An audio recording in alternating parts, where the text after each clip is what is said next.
Hello, I am a single woman in my 60s. Since childhood, I held on to the belief in a reciprocal philosophy, thinking that my hard work and dedication would be met with equal effort in return. This mindset extended to my relationships, where I believed treating others kindly would result in receiving kindness in return. Even after marriage, I continued to hold this belief, assuming that by being considerate to my husband, he would reciprocate.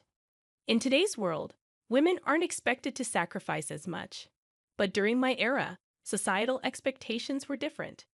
I willingly made sacrifices for my husband and children, confident that my efforts would contribute to future happiness. However, my marriage and family life didn't unfold as expected. Despite my early mornings and diligent work for the family, complaints and mistakes overshadowed appreciation. At that time, no one mandated that I live this way. I was an ordinary person who married a coworker 4 years my senior due to societal expectations. Despite the societal norms for married women to quit their jobs, I became a full-time housewife after giving birth to my daughter. I had no regrets. I believed it was a natural course of action for family life. Though my life wasn't glamorous like TV dramas, it felt easy and stable. Around my daughter's ninth grade, tragedy struck when my mother passed away suddenly from a heart attack. While mourning her loss, I discovered my husband's affair. In the midst of my grief, he found joy elsewhere, becoming uncaring and eventually demanding a divorce. Despite my determination to avoid divorce, my husband's behavior became unbearable. Divorce wasn't as socially acceptable back then, and despite an irresponsible and unkind husband, I resisted the idea. Looking back, I realized my naivety, but more was at stake. My daughter, witnessing the turmoil, felt the impact. Despite my refusal to divorce, I found myself in a deeply miserable situation. During a heated argument about our impending divorce, my father unexpectedly visited. Witnessing the distress in our relationship, he offered me a place to live and encouraged me to leave my husband, taking my daughter with me. Having recently lost his wife and observed his daughter in an unhappy marriage, my father convinced me that persisting in such a difficult situation was futile. Feeling the weight of his concern, I yielded to my husband's request for a divorce. In return, my husband provided me with $3,000 in cash. With my father's support, I secured a two-bedroom townhouse to live in with my daughter, starting anew. I anticipated the need to work hard to support my daughter, fearing judgment from society for being a divorced woman with a daughter. This concern was particularly heightened as my daughter entered adolescence. During this challenging period, my daughter expressed typical desires of her age, lamenting the perceived consequences of her parents' divorce. Despite the emotional hurt, I knew I couldn't dwell on them forever, determined to provide for my daughter. I embarked on the journey of seeking stable employment. However, being an older divorced woman with a child made securing a job challenging. Undeterred, I took on multiple part-time and nighttime jobs, even engaging in freelance work at home whenever possible. As time passed, my daughter advanced to her senior year of high school. Despite financial constraints, she excelled academically, finding her own way to thrive. Motivated by my desire to ensure her future, I secured a job at a 24-hour restaurant, working 12-hour shifts. Two-thirds of my earnings were diligently saved for her college tuition. Despite facing judgment and gossip, especially from some married men who viewed me as an easy target, I persevered for the sake of my daughter. The sacrifices were numerous, but my goal was to provide her with opportunities I never had. As she approached adulthood, I hoped she would understand the struggles I faced in raising her and making a living. Reflecting on these challenges, I realized that having a daughter made my situation both more arduous and meaningful. She became my anchor, giving me the strength to endure and persevere through life's challenges. I held on to the belief that, in the future, my grown daughter and I would share stories about the hardships we faced and take pride in our resilience. A year later, my daughter's outstanding performance in the SAT exams earned her admission to Harvard University, a moment of immense joy that made all the previous struggles worthwhile. As she embarked on her college journey, I felt a mix of pride and emptiness. Though I had managed to provide for her education and housing, the absence of her daily presence at home left a void. We maintained close contact through phone calls, and during the initial months of her independence, our bond deepened. Her newfound affection and connection were a source of comfort, and I cherished our evolving relationship. Despite the challenges, my daughter graduated from college without financial setbacks, fulfilling a dream we had worked hard to achieve. Anticipating that we could live together again, I was surprised when she secured a job at a defense corporation and chose to live independently. To support her, I took a bank loan and contributed to the down payment for a condo near her workplace. While I aged and embraced a more unassuming appearance, my daughter thrived as a fashionable career woman. Witnessing her success brought immense happiness, reinforcing the idea that my sacrifices had borne fruit. I found contentment in her achievements, understanding the sentiment of people who say they forget hunger in moments of joy. Despite the financial support throughout her college years, the prospect of her wedding became a new financial responsibility. People questioned why I continued to struggle when my daughter was capable of self-sufficiency.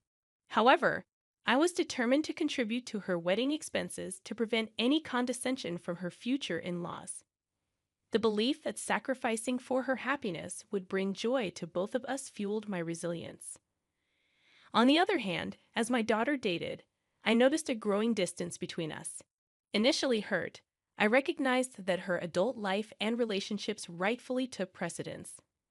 I patiently waited for her to mature and open up to me, understanding that priorities shift during this phase of life. However, on her 27th birthday, I looked forward to celebrating with her.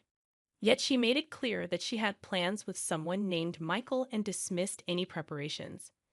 While she may have intended to convey that I needn't go to any trouble, I couldn't help but feel hurt. It was her birthday, a day that held immense significance for me as the day she was born, and her apparent indifference stung deeply.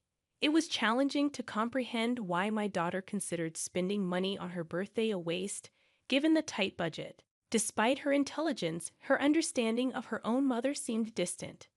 Despite my hurt feelings, I understood she was my only daughter, and I wanted to see her briefly on her birthday, even if it meant taking a day off work. On that day, I meticulously paid attention to my appearance before going to her workplace. However, what awaited me was an unexpected and emotionally charged encounter in the company lobby. I saw my ex-husband with his mistress, individuals I never wished to see again. Doubting how he found out and came there, I frantically called my daughter, only to be abruptly hung up on as she claimed to be busy with a meeting. Feeling dumbfounded, I turned around, only to hear my daughter happily calling her dad and embracing him with a bright smile. Her boyfriend seemed familiar with my ex-husband and his wife, adding to my fury. In that moment, I felt betrayed, as if the whole world conspired against me. Drained of meaning, I hastily left the scene. Reflecting on that day, I felt the desire to confront my daughter and ex-husband, but an overwhelming urge to escape prevailed.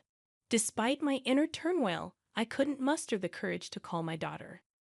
Unexpectedly, my daughter showed up at home one day, announcing her decision to get married and handing me an invitation card. The surprise turned into shock when I saw the names on the card. Although she was my daughter, I felt an intense urge to throw her out of the house. I questioned how she, my own daughter, could present such an invitation. I confronted her, expressing my hurt at being treated like a guest at her wedding, emphasizing my role as her mother. In response, my daughter apologized, stating she felt she had no choice. Despite her desire to marry Michael, she faced scrutiny from his parents over every detail about her. The situation left me grappling with complex emotions, torn between hurt and the desire to understand my daughter's perspective on her life-changing decision. The revelation from my daughter about her concerns regarding my divorced past and the challenges of being a single mother struck me deeply. She explained that revealing this truth could jeopardize her chances of marrying her boyfriend, as her potential in-laws might disapprove. In the face of this revelation, I couldn't help but express my frustration, reminding her of the sacrifices and struggles I endured to raise her. work at a restaurant, and fund her education. My daughter's response. However, her response stunned me. She dismissed the past, stating that her father and his new partner, the woman who played a role in breaking our family, had already met with her future in-laws. In her perspective, the present was what mattered most, and she prioritized her desire for a comfortable life over the difficulties we faced before. Feeling hurt and regretful, I spoke harshly to her for the first time in my life, expressing my disappointment in her attitude. In turn, she suggested that if I wanted to drop her from my life, I should repay her for the money I spent raising her. This exchange led to a heated argument, and she left my house in anger, proclaiming that we were now strangers. Devastated by the turn of events, I questioned the purpose of saving money for her wedding and felt a deep sadness when I looked at the wedding invitation she had left behind, with a different name printed where mine should have been. 3 years later, I received news that my father, who had been living independently to avoid burdening me, had fallen ill. Sadly, I learned about his condition only after his passing. The realization of being a poor daughter to him hit me hard. A few months later, I inherited a small condo where he had lived, a bittersweet reminder of the family ties and struggles that shaped my life. Upon realizing that I had money saved from my daughter's wedding in the savings account, I decided it was time to live for myself, even if it seemed somewhat late in life. I pondered the idea that in today's world, trusting only one child and sacrificing for them might not be the most fulfilling path. It was a realization that I should prioritize my own desires and needs before it became too late for me to enjoy life. As I contemplated this shift in perspective, a real estate broker and close friend from the restaurant where I worked suggested that I consider what I truly wanted to do. Despite societal expectations for women to sacrifice, I felt the desire to break free from that mold and live for myself. I harbored a feeling of regret and sorrow for the sacrifices I made over the years, and I yearned to pursue personal fulfillment. Inspired by my friend, I embarked on studying the real estate business and even delved into auction biddings. With some savings and money from selling my late father's condo, I seized the opportunity to take on a new challenge. In the surprising turn of events, I became a building owner overnight, residing in a prime location. 6 months later, after returning from a mountain climbing adventure, I found myself on the top floor of my building, now transformed into my home. Unexpectedly, someone knocked on my door, and I debated whether to pretend not to be home due to fatigue. However, curiosity prevailed, and I opened the door to find my pregnant daughter with a chubby-cheeked toddler in her arms. Tearful and distressed, she explained that she had been deceived by her husband, who turned violent and had affairs. Faced with impending childbirth and raising her young daughter, she sought refuge with me, despite my initial shock and the lingering hurt from our previous arguments. I couldn't turn my back on my daughter in need. She revealed that she had heard about my newfound success in real estate and wanted assistance. Despite the painful history between us, she pleaded for help, pointing out that she had a share in the money I had acquired from my wedding savings and inheritance. Caught between anger and compassion, I couldn't deny my daughter's plea for help. Despite her past actions, I recognized the vulnerability in her situation and knew that as a mother, I couldn't turn her away. The complexities of our relationship resurfaced, prompting me to grapple with the tangled emotions of love, disappointment, and the inevitability of family ties. I confronted her, saying, "I was the one who saved money for your education and your wedding, but you told me to get out of your life. Do I need to give you money now?" I only said that, but I didn't get any money back from you. It seems that in front of money, there is no use for the bond between a parent and a child. Now that you have money, you don't need a daughter, right? No matter what, I am still your daughter, so I have a right to your money too. I was once very proud of you, thinking that it was because of me that you were able to attend Harvard. But now I see that it was all in vain. I guess I was too busy making a living that I couldn't teach you to be a decent human being. I raised you as someone who is so selfish and can only think of yourself. I don't plan to give you one penny, so you can either go back to your husband or your wonderful father. You are too mean. Could you abandon your own daughter? Do you think other people would care for me at all? That wife already ran off with the money, and he has disappeared trying to look for her. If you abandon me, I'll become an orphan. Now I have a child and I'm pregnant, so how could you be so mean to me? Would you be happy if I died like that? When she screamed at me, I couldn't put up with her any longer, so I took out all the money I had in my wallet and threw it at her. Since you are acting so pathetic, I'll give you that. However, never come back to my house because I won't let you in. There's something that I learned in the meantime, just that your life is important. Now my life is important. You cannot put me in and out of your life at your whim. I coldly let my daughter and her child out of my house. Of course, I would not feel good about it since she was my daughter after all. However, I couldn't accept her because she still was as selfish as before, and I couldn't bury the past. However, I felt sorry for my little granddaughter, who was innocent and got kicked out together with her mom. After that, my daughter was too proud and never came to see me again. To be honest, I knew that she was such a daughter. So, has she repented for her past acts and begged me for forgiveness out of a quest? Pretending I was reluctant, but would have found ways to punish her wayward husband. But I was so disappointed that if she erased me from her life to marry her husband, she should have lived happily. Why did my husband and my daughter turn out that way, even though I lived a hard life? Now I see that the only person who is living a life the way I want to is only me alone. Thus, if anyone is living a life like I did on behalf of others, I want to say this one thing for sure.